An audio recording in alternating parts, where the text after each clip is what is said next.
মাছ কি রেডি করেছেন? আরে আরে অনেকের অর্ডার দিছিল তো আমি ভুলে গেছিলাম আপনারটা রেডি করতে। আমি রিমাকে বলছি, রিমা কোথায়? আরে আমি করতে পারবো না, আমাকে আরো অনেকের খাবার তৈরি করতে হবে। এক কাজ করুন ম্যাডাম, আপনি কালকে এসে নিয়ে যান। আচ্ছা সমস্যা না, আমি কালকে নিয়ে যাব। তুমি তো সবার খাবারই রেডি করে ফেলেছো, তাহলে মিথ্যা কথা কেন বললে? ওনার কাছে তুমি কয় টাকায় বিক্রি করছিলে? 200 টাকায়। আজকে ঈদের দিন, আজকে 250 টাকা বিক্রি করতে পারবো। কিন্তু উনি তো অনেক আগেই অর্ডার দিয়েছে। তাতে কি 250 এর নিচে আমি বিক্রি করব না।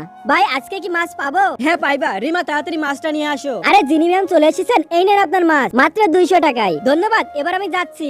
আরে জিসান ভাই আপনি এখানে? এই তো ভাবি মাছ কিনতে আসছিলাম, একদিনের ভিতরে মাছের দাম যে পরিমাণ বেড়েছে 250 করে নিয়েছে। কিন্তু আমার কাছে তো মাত্র 200 টাকা নিয়েছে। তোমাকে এত সস্তা কিভাবে দিল? সবাই 250 টাকায় বিক্রি করেছে। যাই হোক আমি এখন যাচ্ছি।